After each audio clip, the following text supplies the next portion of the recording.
back to A Celtic State of Mind. I'm Paul John Dykes, and this afternoon I am joined by Patrick McGilp. We will also be joined by another couple of the Acsom contributors as we move forward. And straight off the bat, we've got a message from Jungle Lion saying that we were late. Patrick, it says 12:30 on my watch. Cheers for being just gone 12:31 on mine. Yeah, Jungle Lion, you're very quick off the mark. It's great to see you and some of the others in the chat, like Paddy Lavery, seeing an opportunity to get stuck in about Jerry Taylor. There's Kevin Graham coming in, just peering over Paddy's comment. Kevin, welcome to A Celtic State of Mind. It's Wednesday afternoon. I'm going to be in Glasgow this afternoon, filming the second episode of This is Acsom. Nice. Looking very much forward to that as well, Kev. So let's have a wee look then at where we are in terms of the summer recruitment and everything else that's happening in the world of Celtic. Kevin Graham, you quite chilled about it at this stage? Aye, of course. It's you've got to be. You've got to give a wee bit of trust in the club, the folk that know what they're talking about and know what they're doing. That they're doing things that we want them to do, or doing things that they think that need done at the club. So I'm quite chilled at this precise moment in time. I was actually just going to wear a pair of goalie gloves for this podcast, and I'll probably get linked with Celtic in the next 24 hours as the next goalkeeper, because that's the way it seems to be gone with the goalkeeping situation. It's a strange time of year, and especially with it being a tournament summer as well. It's going to be strange, but we were all told last season that the 9 deals that we ended up doing last transfer window, a number of them were doing the line by this point. So you've got to say that, what is it, the same again, or are we just waiting to see what's presented with us? And it is really interesting as well, because we haven't got a head of our recruitment, we haven't got a chief scout, so obviously it's Brendan that's in full control here. So aye, it's interesting. It is interesting to see what's going to happen, but I'm calm at this precise moment in time. It's early days yet. The thing with that, Kev raises a good point, Patrick, in relation to the heads of both those departments, recruitment and scouting.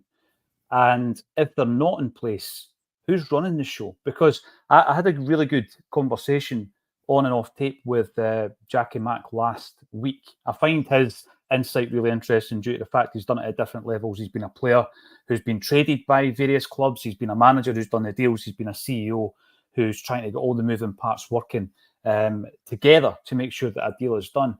But you would think that those two heads of department would be crucial going into a transfer window. We don't have any update since Matt Lawwell left the building with his cohort. Are you of the view that Kevin mentions here that Brendan Rodgers is running? Wait a minute before we say anything more. Talking about running the show, Big John Hughes will be absolutely raging at me because of the late invite. I'm going to bring him in, and hopefully, because I've just asked you a question, Patrick, he'll have calmed down by the time you've finished answering it. There he is, the big fella. Sorry, John. What's going on? Listen, Jungle Lion and Paddy have already had a go at me here. What's that about? Just being excluded. Just keep me on your toes, mate. Just keep me on your toes, big fella. There's a lot of bias against us straight white men recently.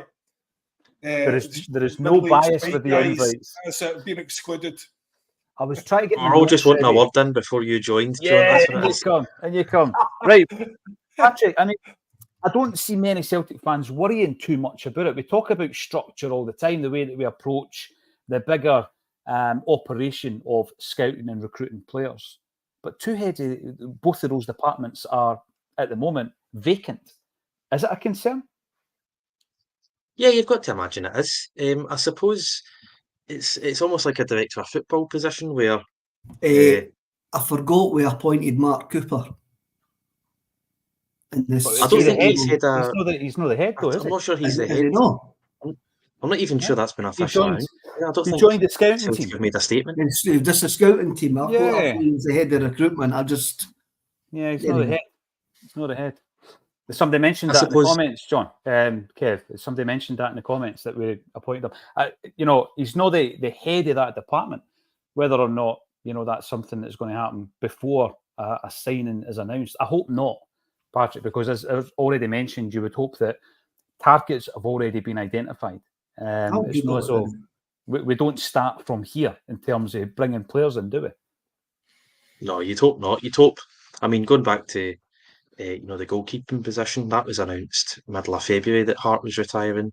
Obviously, Siegrist and Bain aren't deemed as good enough to start. That's quite clear. So you'd like to think that work would have begun long before even February on identifying a goalie position. We all know that the left back position can be improved upon. I think scales can be improved upon. We received that bid from Atletico Madrid for O'Reilly in January. So there's all these positions that we know we'll probably have to work on, that we should have been working on for at least 4 or 5 months now. And I suppose the problem with the revolving door that we have with the head of recruitment and director of football, or whatever you want to call it, head of scouting, is before Mark Lawwell, there wasn't really anyone in that role. I mean, Ange was sort of doing it all himself, or that was the impression I got from the outside looking in. And certainly in the past, John Park has been there, but then after that, there was a period where there was no one, and then I think it was Nick Hammond and who's Brendan's mate that went to Leicester, followed him down to Leicester. That guy who was useless. Was it Lee Congerton? Lee Congerton, who actually is taking credit for Atalanta's success, because he went to Atalanta as well. So there you go. He'll take all the credit for that. No, but I think the big thing for me, I used an example last week in relation to Liam Scales. There's a player who's already at the club, whose deal was running down. He was in that period of time where you're thinking we're going to have to tie him down to a new deal. But it took us from November until May to get that done. It took us 6 months to get the deal done with a player who's already in the building. And I just think, John, I'm not expecting the minute the bell rings that we have a lineup of 6 brand new signings. That's how it seemed to be back in the 80s. You had the great centenary images, Chris Morris, Billy Stark, Andy Walker. Mick McCarthy was thrown in there, even though he came just at the end of the previous season. And it was like, there you go. You're ready for the new season. I don't expect that at all this time round, John. And it might become quite frustrating during this window. Okay, do you want my answer now, or I'll just delay it 3 minutes? That's sorry, Paul John. Yeah, just giving you a bit of stick. It could be immensely frustrating, and probably will be, simply because it'll probably take the form of what we've seen before, because there isn't really anyone there to drive change. Brendan's going to have his say, but Brendan was pretty docile earlier on in the season, and him being Dermot Desmond's man, I don't get the idea. He'll say whether he's happy or not with a signing, but I don't get the idea he's going to be driving change in the recruitment department. He'd probably be quite happy to have all the say himself. So I don't know. Plus, there's all the way that Celtic do things. I know the way that I want to see them done. I know the way that we all want to see them done. And therefore, you can be absolutely guaranteed that's not going to be the way that they're done, because that's pretty much been, how things go. So, you're looking at, as I said last week, there'll be, the Euros are on, so it's so difficult to sign people during the Euros. And then, it would be nice to actually sign someone from a team that's in the Euros. Yeah. So, but there'll be those usual sort of excuses, and because there's no one there and we're not following. So whose plan are we following currently? Who's in charge? Who's making the decisions? What parameters have we set? Has the budget been set? And the budget's a big one, a huge one, because I would want to see us spending 30 million net, not gross. Because people are saying, I heard previous shows, people are saying, well, you can't fault the board. We spent 20 million or whatever. Aye? What did we get in? What did we make? We didn't spend a penny. We literally, the sales offset the purchases. So we didn't spend anything net. So what we're looking at, I would like to see a net spend finally, and not be looking to offset it against, which means, a 30 million net spend could be a 50 million gross. Mm-hmm. And are they ever going to do that? Very, very unlikely. But, you know, if we're selling Matt O'Reilly, for instance, you know, why could we not have a 30 million net spend? You've got your 20 million, or sorry, 50 million gross. We need to replace O'Reilly. You know, we might need to replace Hatate.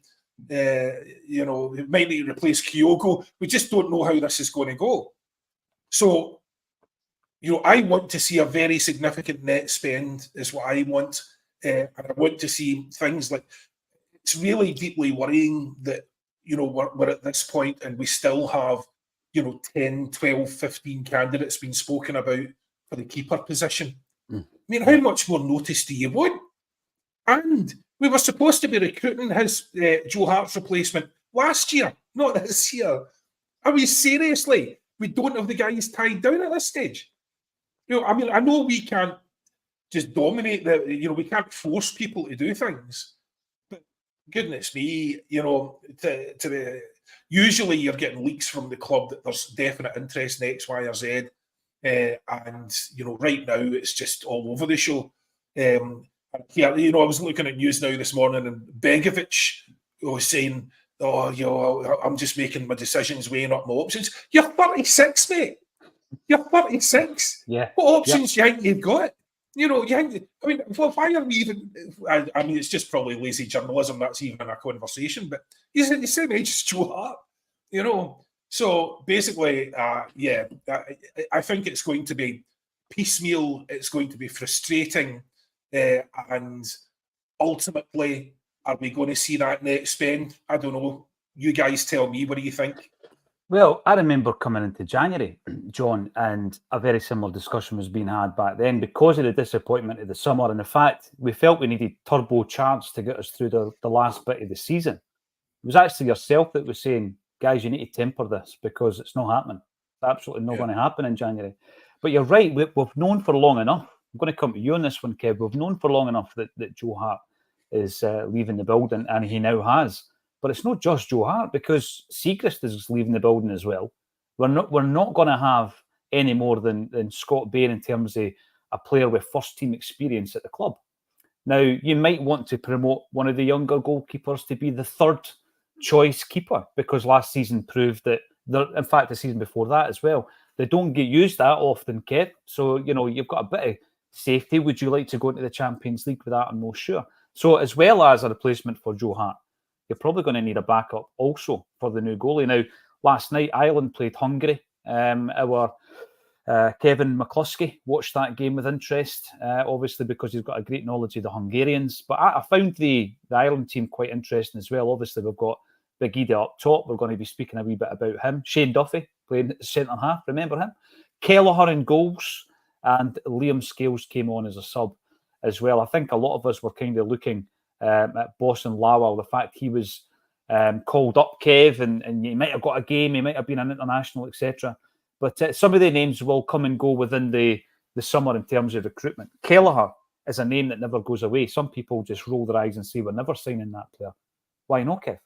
Why not? I'm going to roll my eyes and say we're never going to sign that player. Have we been conditioned into that being a reaction, okay? Because it's the transfer fee. I get it. But, no. You know, we're talking about 8 million quid, like it's 80 million pound, when it's actually not in modern football. And we're entering our Champions League next season. We really need to do this right. So how much are we going to spend on a goalkeeper? I think I agree with John regarding the goalkeeping situation. This should have been sorted last summer. It shouldn't have been sorted. We shouldn't have been sitting here now waiting on signing Joe Hart's replacement. There was always a point or a possibility that Hart was either going to retire or leave when his contract ran out because of his age and his stage, basically. So, that should have been sorted last summer. With regards to Kelleher, I think you've got to have a look at the guy. Look at the boy that went to Burnley. Trafford, is it? The boy Trafford that went from Man City to Burnley. Never played a game for Man City. Went to Burnley for £13 million. Right? So Kelleher has actually played games for Liverpool. He's played games in the English Premier League last season. I think you're having a look at the fee would be too much because we can't compete with English clubs that will come in for him, and English clubs will come in for him, and also him himself probably won't want to come to Scotland. I think that is the bottom line. I think that's why when I see his names, I just kind of dismiss it as lazy because he is out our price range. I mean, we've only ever paid Eddie as £9 million. When we're not going to spend 10, 11, 12 million pound on a goalkeeper. No way, not to play in Scotland. Not to play in Scotland. That is not going to happen. I think when you're looking at some of the other names that have been mentioned, which are backup goalkeepers at big clubs, again, I'm probably just conditioned here. Like, they probably look more likely candidates than some of the bigger names that have been mentioned. It was funny that when we got linked with Liam Kelly, that's obviously a plan. That was when I was rolling my eyes, Kev. I mean, that was obviously a plan so we can lose the pre-season cup again. That's like 4 or 5 seasons in a row. I know that's became quite obvious. This should have been sorted last summer, but I ken what John wants. I really do ken what John wants, but it wouldn't surprise me one little bit if we get to the end of August and we still haven't got a net spend. Wouldn't it surprise me one little bit? Because we'll come back to this, Kev, because it will be, I guess I'm in the middle. People say once bitten, twice shy. Why do you trust this board to do things differently? I get it. Totally get it. Because the board, and I'm not going to be devil's advocate here, because the board can quite rightly point out and go like that.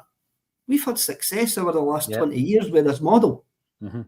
And whether you like it or not, there's facts that back that up. I mean, I'll look at the European thing and go, no, I can't say that you've had success. But they can quite rightly go, we've sold Van Dijk, we've sold this model works. And I don't think it will change overall. There might be a couple of wee exceptions come in. We might only buy 4 or 5 players that come in maybe for your £6-7 million mark. Mm-hmm. But everything that we spend will be backed up with what goes out, because that's the way that we do it. And I didn't really expect any different, but I do want the quality of player to come in. I didn't want 9, I would rather have 4. Yeah. Which can come in and make a difference right away. We've spoken about that for 7 years, Kev, on this. Right. We've spoken about that for 7 years. Now, I'm going to take one of the points you made there in relation to the board, right? Because, Patrick, we could just sit here and moan for an entire hour about the things we're unhappy with. But the facts remain, as Kevin says, and we keep going on about this now, this generation of dominance of Scottish football. Because, Kev, you mentioned there about he's not coming to play in Scotland. No, but we've still got that carrot of the Champions League to dangle in front of players to try and entice them and lure them in, sometimes to say, listen, this is a platform and you're going to move on in a couple of seasons. And unfortunately, that's what we do. But on the one hand, you're looking at the success over the last 24 years, Patrick, and it's something I've gone on about a wee bit over the last few weeks. If you look at the level of European success or otherwise, you've got 9 group stage appearances. I'm not going to even say competing in the group stages, because sometimes it doesn't feel like you are. You're there to get your bounty and move on. But we've been in the group stages 9 times in the 24 years. We've been in the last 16 3 times, twice under Strack, once under Lenny. We got into, of course, a UEFA Cup final and the quarter-final of the UEFA Cup the following season. I mean, you could say 12 or 13 seasons of that type of progress in 24. Is it good enough, Patrick, for a club playing out of the league that we play in? Is that good enough? Should we do better? Yeah, I think we should, as you say, you're using the word appear instead of the word compete. I think we should be using the word compete. I think if we competed, instead of 9 times, if we competed 15 times, especially all those free runs that we had under, Ronnie, the 2 seasons of the 2 that stick out, not taking it that seriously. I think if we competed over a few more seasons in the group stages, we would have get more money, which would have in turn we hope would have led to, better players. But then again, you can't really trust the board to get out of the habit of signing £3 million projects. So I think what we want to see is we're not going to win the group. We're not going to beat Real Madrid or Barcelona every season, but you'd like to win a game or more than one game within the space of a decade, which we only just got over in December. So to compete at that level, I think, is a realistic expectation and something we should have done better on. And then going back to the knockout games, I think it was Barcelona in 2004, just before we get put out by Villarreal in the UEFA Cup, the last time we won a knockout tie. 6 or 7 months after Mr. Lawwell entered the building, which some would say is a coincidence and some would say isn't a coincidence.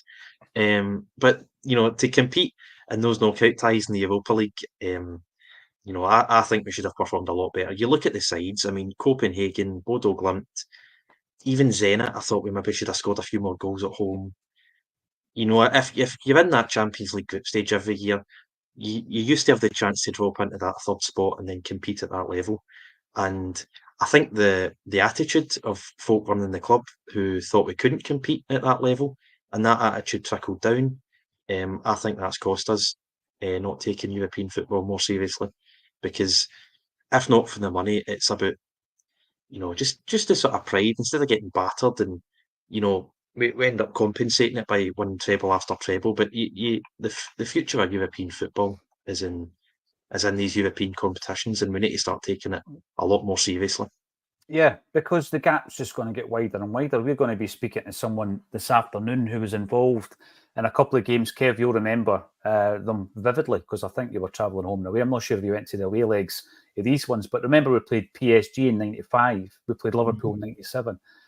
And PSG at that time were one of the best teams I'd seen at Celtic Park. They beat us 3-0. Right. They had a guy called Loco up top. He was brilliant. He was unbelievable.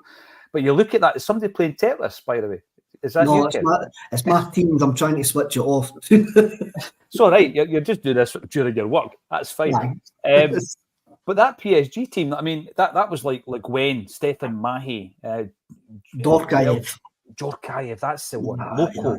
They were a superb side. Lama was the goalie. And then you look at the Liverpool team, and it was, Fowler, McManaman, Owen. Great sides, right? But where are PSG and Liverpool now compared to Celtic? And it's not, partly where we are in terms of the default that we're in Scottish football and the way that Scottish football's run and the nature of it. And of course, the Champions League feeding into the big half a dozen leagues in Europe, and we're kind of left to feed on the scraps. Absolutely get it. But in that period of less than 30 years, the distance between those clubs, I mean, were we in touching distance there? Celtic were in transition anyway, but they weren't a million miles away. Liverpool put us out in away goals. 2 each at home, Kev. We drew 9 each at Anfield, I think. They put us out in away goals. And you look at both the clubs now and the distance between them, that's only going to get bigger unless we have this, and it's more than one transfer window, but this change of approach, I think, in terms of what we do with the money. You've been lucky enough, and I've been lucky enough to speak with Martin O'Neill. And Martin O'Neill says, Seville's season, our wage bill was the same as Everton's. By the time Gordon Stratton gets there, by the time we get to 2007, Everton's wage bill's 3 times the size of Celtic's. Yeah. In the space of that time, that's where the change really happened. So the big thing, and I mentioned this other week there, if you want to bring in the O'Neill time, because I think it was the last time we really broke the back of it, John, in relation to doing things differently. And of course, Kevin points out there was a massive change in approach when Peter Lawwell came in, because he was the guy that had to start making the club turn a profit rather than lose money. But when you look at the season after Seville, so we go out there and we get within that close to doing it and winning another trophy. It was one of the ones you're looking at and thinking, how are we going to actually build on this? And then the following window, we did nothing. We done absolutely nothing after Seville. And then the season after that, we've done even less. I mean, we were bringing in Michael Gray on loan. We were bringing in Stephen Pearson, 400 grand from Motherwell. That is the kind of level. I like Pearson. I did. He was fine, but is he going to push it that next level in Europe? No. And we showed then that, okay, we've pushed it and pushed it and pushed the envelope. Now we're going to retreat, John. And I just think we need to push it, not to the same degree. We can't buy 6 players at 5-6 million quid. What we could maybe do is bring in 4 players of that quality, maybe another couple on loan. Oh, We can look at doing next season. I completely disagree. We can buy 6 players at 5-6 million quid easily. You know, because they wouldn't break our wage structure. We've got the money and we'll be making sales as well. There's no question we could do that. No question. Be easy. And following on from Patrick's point, consequences. So the consequences for not doing well in Europe, the consequences for sitting in your hands, being smug and picking up your bonuses, taking all the glory for doing well, winning essentially a 2-horse race and what was a 1-horse race for a good while. So the consequences of doing that are that we are nowhere near the level we need to be. Nowhere near, because we weren't brave enough, we didn't have the vision, we didn't have the foresight, and we didn't take on the challenge of Europe and see that as the future. And now what we're left with is we have 1 season of automatic entry, and we are not equipped right now to play in any serious level of European football. If you look at this, the squad that finished that season is not equipped for European football. I would say they're not even equipped for the Europa League. So, I would, that's the consequences of the Lowell years, the consequences of that financial cowardice, and essentially just sitting in your hands and good, that'll do good enough. That'll do. Celtic are like, when the lights come up in the disco at the end of the night, and there's nobody left except. Were you going to say bio? Except a couple of people who you wouldn't normally have, given the time of data, and you're just like, that'll do. But I mean, that's effectively our corporate strategy. Disco, wait till the disco's over, wait till the lights come up, just see what's left, and that'll do. So effectively, we have, this is all of our own making. We're now looking at being in a situation where I completely misread. The guy put out all the European stuff. One of the accounts that does it. And I thought they'd picked the groups. And I was looking at our group and I was thinking, I think we could get out of that. I think we could maybe compete there if we spend 30, 40 million quid. It was pot 4. That's what I was looking at. It was just pot 4. And it was like, we could maybe make it out of that. And then you're looking at the rest of the teams, for God's sake. So there's people who have a lot to answer for getting us in this position. Because I tell you, if we cannot qualify for Europe regularly, and this is what's going to happen, the reason why they'll decide not to do a net spend this year if they're going to do it is because what happens if we don't get in next year? They've even mentioned that, John. It's a circular logic, isn't it? You keep coming back to, what happens if that goes wrong? Well, what happens if it goes right? Do you know what I mean? I have some bravery, and as we like to say on here, some testicular fortitude. Bet that you are able to get the job done. Yeah, back yourself. Absolutely. Absolutely back yourself. You ask for the same thing for players on the pitch. You ask them to back themselves, no matter how tough the situation is. You ask them to have that mental strength. Have the same mental strength in the corporate area. It can be done. You cannot live life taking no risks whatsoever, because ultimately it's going to come back to bite you. You will achieve nothing. If you haven't failed, you've never tried to do anything, right? So, you can't look at a serious business or a serious businessman that doesn't have a string of failures behind them for the most part. So we have to be able to get this, because worst case scenario, we spend 30 million net this year. We don't get, we don't do well. At the end of the year, we're not going, it doesn't look like we're going to qualify. Well, hopefully we'll have some very decent players we'll be able to sell to offset any potential loss. You're not, if you're buying quality assets, they're going to remain quality assets. So there's no excuse, because if you have to sell them, fine, you have to sell them. But unless they've done their knees or something, then they're going to be the same or similar value. They're not going to depreciate unless they've been playing really poorly. So I don't accept any of the arguments about we've done well or the board have performed well on how many cups have we got, because look where we are. Because this is going to be very shortly, sorry lads, ranting now, this is going to be very shortly a one-horse race again. Because them across the way, if they couldn't beat us this year, they'll never beat us. And it's going to be a generation of domination, absolutely. And it will continue. They had every chance this year. We were diabolical and they couldn't beat us. And now they're going to have to cut their budgets again. Mm-hmm. They're going to have to keep cutting their budgets because they don't have the funds. So, we're going to be in what is effectively, again, a one-horse race. And the future that was in Europe will be something that just passes us by. Completely passes us by because we're so far behind, we can't catch up. And it's, anyway, you started me, Paul. John, I started you by not inviting you in soon enough, mate. However, you raise a great point, because what I was saying, Patrick, before was, you rewind, and I know 30 years is a long time in your lifespan, mate, but you rewind to the PSG teams and the Liverpool teams that me and Kev were talking about earlier, and you look at how far every season on season, this gap has got wider and wider. And there just seems to be, listen, we'll never be able to fill the gap, right? It's too far gone, and the circumstances of playing in Scottish football won't allow us to do it. But we need to do better with it. Otherwise, it just becomes an absolute mugging every single season. And I think, we're now going to have 8 games instead of 6. So there's an extra European away day minimum for the guys and girls that go every single time, Patrick. And I just feel there comes a point where they feel mugged off if we're not taking it seriously. Why would they? And I know that there's the experience of going on the journeys, the away days and everything in Europe, but surely there comes a point where you're juggling your entire life, your professional life, your personal life around 4 European trips, and you just feel mugged off.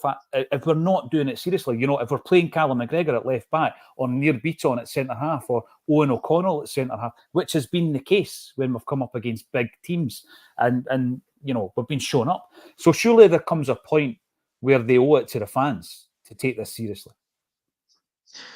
Well, they treat the fans as customers, so they probably actually aren't even thinking about that consequence. I joke with my dad and some of my mates that, in a European away trip, the game's the worst 2 hours of the entire 2-3 days. Because you end up going to sunny Spain. Do we need to go to the game? All right. You're drinking cheap beer. Well, it used to be cheap beer anyway, and then you go in and you get beat 6-0 off Atletico Madrid, and it's just the usual shambolic defending. But no, you're absolutely right. I mean, I've said it. I think I said it this time last year. We need to start competing at this level, or else people are going to get really bored really quickly, because they're not going to pay 200 quid for the home games. And I'm saying that. I'm saying 200 quid as a guy who lives 10 miles from Celtic Park and doesn't have any wains. If someone's got kids, or if someone's coming from Ireland, or there are people who come from, I know, Germany, sometimes Australia, America, guys that go, as you say, to the 4 away fixtures, the domestic away fixtures. There are people who spend a lot more in Celtic than I do, and my fear is that these people will get bored, and fans just I don't think fans will stop turning up. I think Celtic is a massive part of all of our lives, so I don't think we'd ever get bored per se, but it's going to get to a stage where we do feel a bit mugged off. I mean, I remember, I think it was November, December, I seen a statistic on Twitter. I think we are actually the most expensive away ticket in the whole of the Champions League. I think we were charging away fans 72 or 73 quid to get into Celtic Park. Now, granted, they're pretty much guaranteed to see their team get a result, so it's value for money. But is that in the small print? Is it? But we need to start taking these competitions seriously, because, as you say, especially the cost of living crisis that we've had the last 18 to 24 months in this country, it's a very expensive hobby to justify, as you say, when you're sort of looking at the finances. And if we're just getting battered at this level, when we all know that we don't need to get battered, because guys in the boardroom are just taking the easy route out and collecting Scottish Cups and League Cups, I think people might stop showing up, or we might have to force some sort of change. And then can I just say, how many away trips can you actually afford to go on? So if you were given tickets to every single European away game, how many could you afford to go on? Because you've got the flights, you've got time off work, you've got accommodation, you've got food, alcohol, all of that stuff. So you could go and watch the game, never do anything. Don't go out, don't eat, just go straight to the ground, leave straight away. And maybe you could squeeze in. But I mean, that is a serious amount of money you're talking about there. Yeah. So you're probably averaging, if you pay for a couple of tickets and then you pay for your flights and all, what are you averaging? £1,000? But if you take your food and drink and all the rest of it in. So you're averaging £1,000 a trip. Unless you are literally buying and never setting foot in a pub, because Patrick just pointed out there, if you go to Turkey, Spain and all that now, the beer's not, in most places, isn't £1.50 anymore. I mean, there's the prices have gone through the roof. Mm-hmm. So, my TikTok was full of people complaining how expensive Turkey is, and it used to be buttons. So, it's a massive commitment. What are you going to, you're putting, in this time, we're going to have how many games away? 8? 4, at least 4 away. Yeah. 4 away. So, is that, for if you, unless you're like doing it like they did in Lisbon and taking the bus, taking the bus across land over a week. Kev done a few of the trips. Kev, you've done a few bus trips, have you not? You lose a week's wage though, don't you? European away days. I've done a few bus trips. Amsterdam, Paris, Rennes, Bordeaux, Lyon. I've done a few, that was just in the one go. Brussels, I never met a Belgian, but I've already told you that story. You don't think they exist, but I mean, Belgians exist. No, that's an interesting concept. I think what John's gone on about, when the Celtic season ticket off, the Celtic ticket office, I think there's a couple of thousand go to every away game. Yeah. But they're very good at forging documents. The thing is, Kev, I remember, make it look like they go to every away game. It was good. Don Max last year, we were in the presence of George Cadet, Van Hooijdonk, John Collins, and we spoke about that Sporting Lisbon game where Cadet was on the other side, the Bobby Robson team that we faced in the early 90s. There was a handful of people who were at the away leg. One of them was of course, George Cadet, because I think he scored 2 goals. John Collins was at it, and so were you. But there was only a couple of hands went up when we asked that question. And I remember meeting a guy who was with David Slight, who might pop up in the comment section from time to time, over in Romania, and he had been to 100 away games in Europe following Celtic.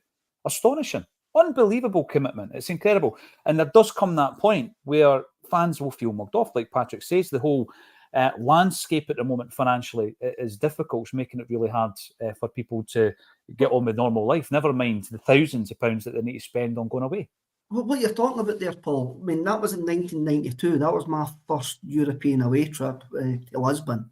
And I done the day trip with, I think it was Harry Hines. It was £180, right? So you were there for the day, 180 quid. So that was not too bad.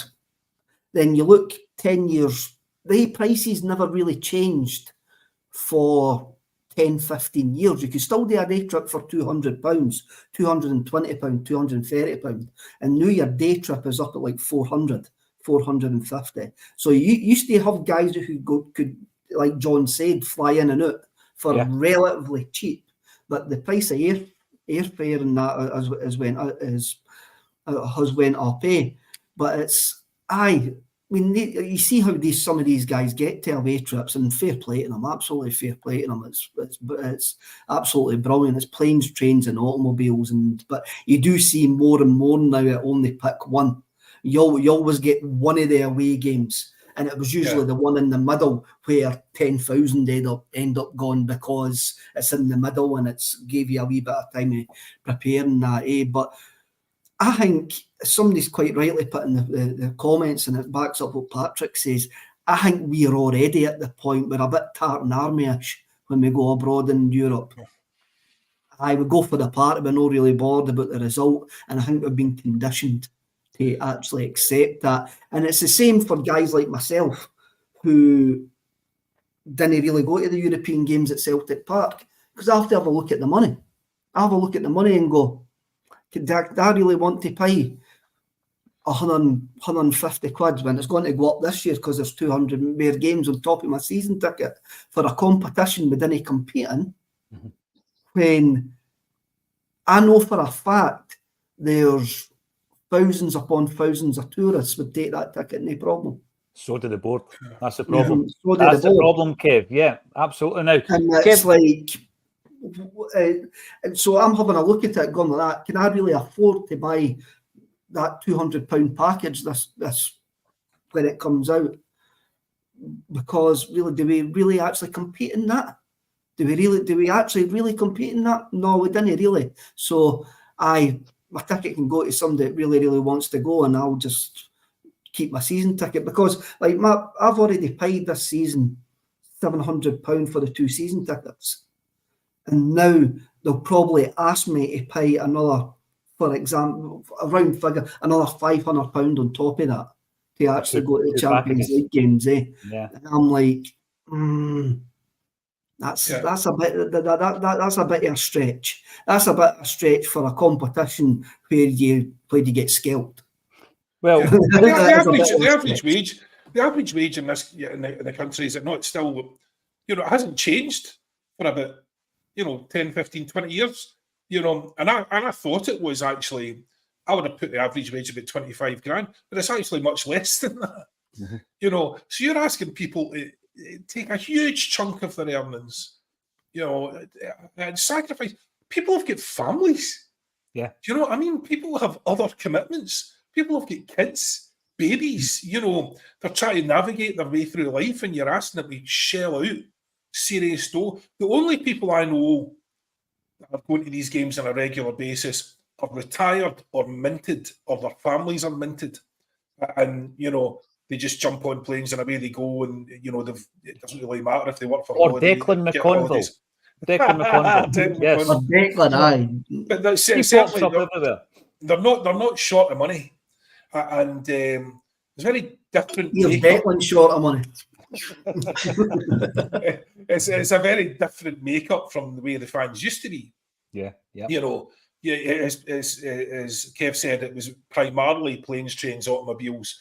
People would do, scrape it together any way they could, rock up with a bottle of Buckfast, make a mess of themselves in a town square in Spain, and off you go, But that kind, it doesn't exist anymore. And not only is the national wage not going up, the cost of everything else has gone through the roof. So you're paying your energy bills, your gas and electricity, your water, your rates, whatever it is. And how much have you got left at the end? I think if a lot of Celtic fans, if they were to sit down and do a budget planner of how much they've got left at the end of the month, they come to the quick realisation, and they'd be like, don't tell the missus or don't tell the husband. But at the end of the day, we're in a negative here. We're going into debt to support this club. And that is not, as Kev says, that is not reflected in the attitudes of the board. They're not going into debt. They're happy just to pick up the bonus. But quite the opposite. But John, for European games and for Rangers games, we've got a saying on their supporters bus, or here's a guy turning up with the blunderbuss and the rhinos heed on his wall. The big game hunter turns up for Rangers games and European games. That's it. And the board know that. They know that if I didn't take my 2 tickets, that they're going to have somebody else who only goes to 4 games a season or 6 games a season, the European games and the Rangers games that he gets a ticket for, will turn up. Yeah. And would my opinion change if I says, well, they're actually making a decent fist of this. They're actually making a decent fist of this. I'm going to enjoy watching us in Europe. Yeah. And there's a massive financial thing that impacts my decision. Like, I'm a Celtic fan. I love my club. But I get to a point going, I'll just moan all the way through that European game. We're 5-0 down. I'm stuck in the bus park for Patrick, 2.5 can't believe hours. this. I'm stuck in the bus park for 2.5 hours on a Wednesday night. I'm going to my work the following day, and I'm paying £200 for the privilege. I want you to start. I don't know. You need to start a TikTok channel or something, Kev. Just live shows your reaction to these things, mate. Honestly, no, but you're right, because they would give you a ticket to a TikTok influencer, Kevin, not bat an eyelid. They wouldn't care if you were there or not. That's the problem. They wouldn't. They would, and you saw it at the cup final. The amount of folk that are there Instagramming. You didn't see them at Ross County on a Tuesday night. You didn't see them all out there. Like, you didn't see them all out in these bars and all of that. Going, I'm going to watch Celtic against Ross County. No, that's because you're in the house watching Love Island. You're not watching Celtic. You're right. And so this is where they ken that they've got that one game a season fan that will come up and do that, make a vlog, do this, do that. And I'm just old. I mean, I'll admit that. I'm just an old middle-aged guy, but I want to go to the European games, but the financial implications and the fact that we get absolutely scalped makes my choice not to go easier. It's not a given. No, you're right. But remember that night, it was Valentine's night, and you and I were doing the bars, and there was a couple of kind of vloggers, wasn't it, from UEFA, who were going up to the game. And that's exactly what they did. They were just tourists, Kev, but they got their tickets. They were at the game. It was a European night, and they interviewed us down at the bar as you'd done a bit of poetry. They cut all my input out of the final show, and Kevin done his poetry. So there you go. Now, Seville, the season after Seville, we got Michael Gray in on loan. We brought in Stephen Pearson from Motherwell for $400,000. The season after that, we brought in two Bosman signings, Janino and Honshaw, and we brought in Kamara and Bellamy on loan. So even after Seville, John, because we look back on the journey to Seville and all that, and all the different away trips and beating Blackburn and Liverpool and all this kind of stuff, men against boys, brilliant. But we did not follow it up.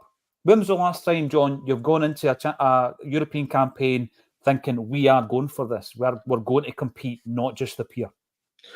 Well, I mean, the last time I can remember, I think it was at the Barcelona game in 2004. It was the year after Seville, wasn't it? Was that the game you're talking about? Stephen Pearson earlier on, Kev. Pearson. I've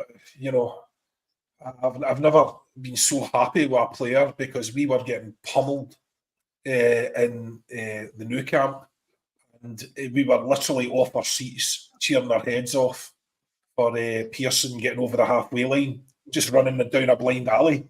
There was nowhere to go because nobody was up front, and he was just running down a blind alley. Was that the game John Kennedy got injured in? Actually, I think about it. Or was that the game Kennedy played a blinder? Can't remember. He got injured for Scotland, didn't he? He played a blinder. He played a blinder in the Nou Camp, and then he played a blinder at Ibrox on the Sunday, and he got injured with Scotland the following week or quite soon after. Yeah, so we are the but in that game, for instance, we were the kind of people that were criticised, because the only way we could get tickets is my brother managed to wangle something through some corporate hospitality package, which was a lot of money for me at the time. That's because you're an influencer, John. I should be vlogging at the games because I'm one of the beautiful people, just all tanned and makeup. Have you ever seen a whiter face than this? There's filters though, John. I'm just back from 2 weeks in Turkey. I've come back whiter than when I left. So basically, Did you get your teeth? Did you not get your teeth done? No, I didn't. But again, I don't think the visual medium is my friend. I think I'm better off writing. But look, we had a fantastic time at that. But that's pretty much the last time we did anything like, because it cost a fortune. But again, I was sitting, arm's length from Martin O'Neill and Ruud Hullet, and we were basically sitting with their subs. We were so close behind the benches. So it was a fantastic experience. Nou Camp was something else. But their fans were very much like that was the sort of start of that thing. Their fans seemed to be mainly tourists who were not Barcelona fans. and they weren't really that bothered about the game. They were all, talking round about them, taking pictures, all the rest of it. It was an odd one. But then that's when we started getting left behind that summer. I remember very well, I think Barcelona, it sounds ridiculous now, but Barcelona, I think, spent 50 or 60 million that summer, which at the time was a vast, vast sum of money. And that was the end of us competing with them. From that point on, they've just been putting us to the sword as if we were an irrelevance. Apart from that one time, one fairly good time. When the magic happened, yeah, absolutely. But yeah, I mean, no, that's the thing though. We are, that's the point of what we were saying earlier on. We are being left behind. Mm-hmm. We have to do something about it because, I think this could well be our last chance to do something about it. That's how, this has been a season full of real serious consequences for things. And the one of them being, we nearly lost a league because we had Peter Lawwell's son doing the recruitment for 20 million quid. I don't know, he got us a bag of Smarties, or, he didn't get us any decent players. But, the consequences for that were we nearly lost the most important league financially in history to an abysmal Rangers side. And now we're looking at the fact that we're in there, we've got the money coming, and what are we going to do? What are we going to do? Are we going to prepare for the years to come? Or are we going to take the Lawwell approach and just retreat into our shells, take that 60 million quid, park it in the bank, don't spend it, and wait until it becomes that self-fulfilling prophecy where we're just getting pumped and we can't get anywhere near Europe, and it's just a distant memory. I mean, again, consequences start here. I think we've got lots of money at the moment. It's unlikely to happen again in the near future unless we invest that money on the field. And I think it's potentially as serious as that because the rest of Europe's taken off. Yep. That competition there's not going to be a competition below this one. There are too many European competitions. We're not going to sort of find ourselves in some sort of Atlantic League which panders to us not really take care in. That's not going to happen. There's too many European competitions. There's too much money involved. This is it. This is the battleground, and we have to decide whether we're just going to fight or retreat. No, you're right. And you could just look at the...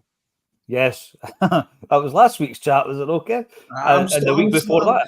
I'm still thinking that we'll announce a hotel. Oh, don't. I'm still thinking that. Please do not. But if you look at, for example, the league table, Patrick, of jerseys sold worldwide, Celtic are up there. If you look at the average attendance, I think there's a league table at the end of every season where it said this many people seen this. We're up there. We're up there. So the fans never let the club down in that respect. We're there and we pay our money and we buy our merchandise and we go to the games. Absolutely.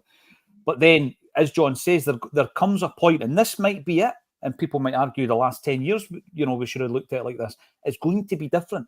Already the Champions League has changed to the point where it's getting bigger. Clubs, if they do it right, can overtake us. We've seen it in the past.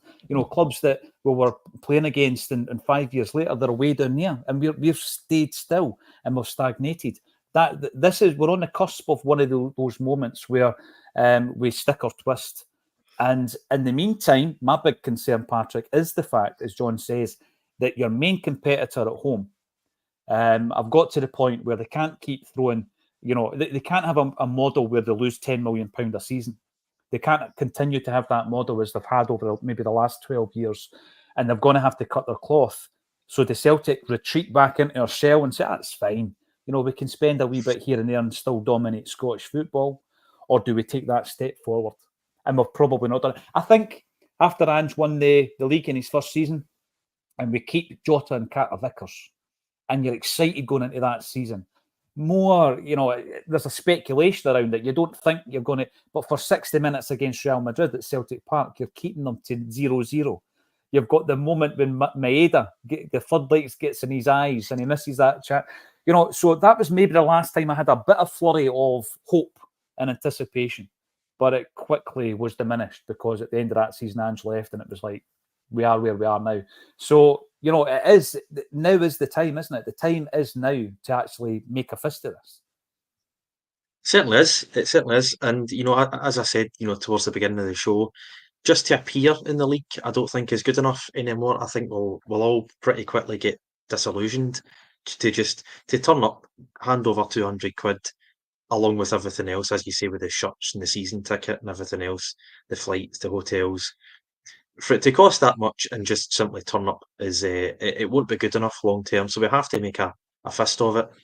To do that, I think we have to be aiming for that 9th to 24th place. I think we're all in agreement on here that that's a pretty realistic, but also quite a successful place for us to be in the Champions League. And, John made the point about halfway through that,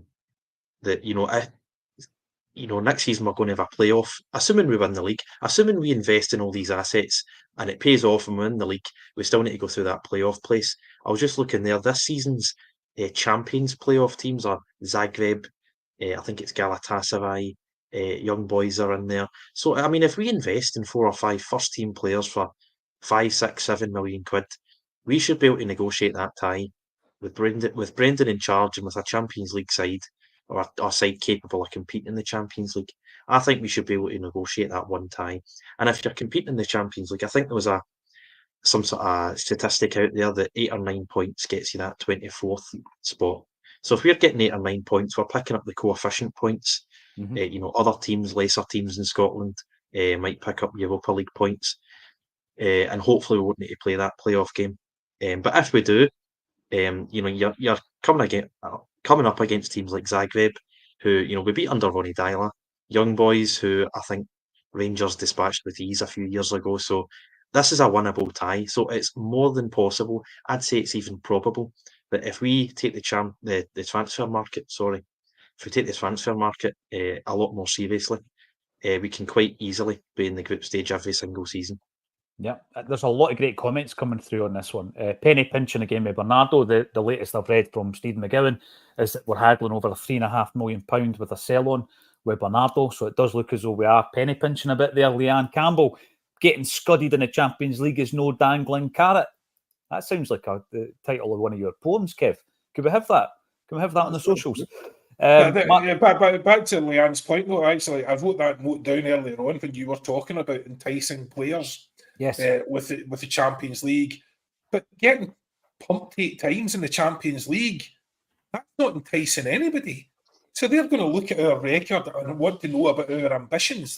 Before they sign the dotted line, they're going to want to know, well, what he's doing to improve. Because I'm not going to look good in a team that's getting pumped 5-0. So again, how much is it going to entice people? As you were saying earlier on, if we're not taking it seriously, we don't look as if we're taking it seriously. Who are we enticing with that? What standard of player are you enticing with that? Aye, we're in it, but we're not really gonna try. But listen, come along. It's a great day out. Kev, were you going to say something there? Aye, the other thing that you mentioned just before you go back to the comments, Paul, was about we'll just stay ahead of Rangers. You've got to remember, we're only 8 years since the top tier was shut for European nights and for league games. And I think that's why, because Rangers weren't there. And that's always in the back of the board's mind. They love just keeping them at arm's length, Kev. That's the feeling. That's the feeling you get. Paddy Boy is one of, I think, many Celtic fans. This window depends on whether I'm renewing after this season. I'm adamant on that. See, I find that interesting. A few Celtic fans have said that to me over the last few weeks. And Mark Anthony Smith, no to Kelleher, not worth the money. Brown Warrior, we entered this season with £50 million sat in the bank. Don't tell me we can't afford to up the wage bracket. I think that's whereby something I said earlier on that you picked up on, John, and I says, we just can't do that. You says, aye, we can. Because they normalise it in your own mind. They make it like, they make you think you can't do it. But in actual fact, when you look at our financial position, we definitely can. But in relation to all of that and the fact that you join us on a daily basis on a Celtic State of Mind, and it's great fun to talk to all the contributors. Today, Kevin got back in action with these old cohorts and Patrick and John. They were fun days on a Wednesday, Kev. And no, I enjoy it every single day from now on, and we're going to continue that throughout the summer. But we do have a new Friday night show, and I'm away to film that just now, and I'm really looking forward to it. So please join us and watch the Jackie one from last week as well. It's on the channel. Subscribe. It's all free. We're doing a live gig at the end of this month, 3 weeks on Friday, with Tomo, Alan Thompson, Stan Petrov, and Jackie McNamara. The boys are getting together at Bad on the 27th of June, and there's a Father's Day. There is a Father's Day promotion. We've never done this before, whereby you can put in a discount code and you can get 2 tickets for the price of 1. How's that? That seems fair, guys. So the discount code is Acsom 1888. Easy to remember. Acsom 1888. The ticket link is under this video. 2 for 1. These events have sold out for the last year and a half that we've been doing them. So it's going to be a cracking night, and there's a few tickets left. So come along, and you'll get 2 tickets for the price of 1. You'll even be able to bump into guys like me, Patrick, maybe even Declan McConville will pop up if he's not having a wee pina colada with Jim Kerr out of Simple Minds. Thanks, everybody, for getting involved. Thank you to Patrick McGill and John Hughes and Kevin Graham for joining me on a Celtic State of Mind. Yeah. Thank you.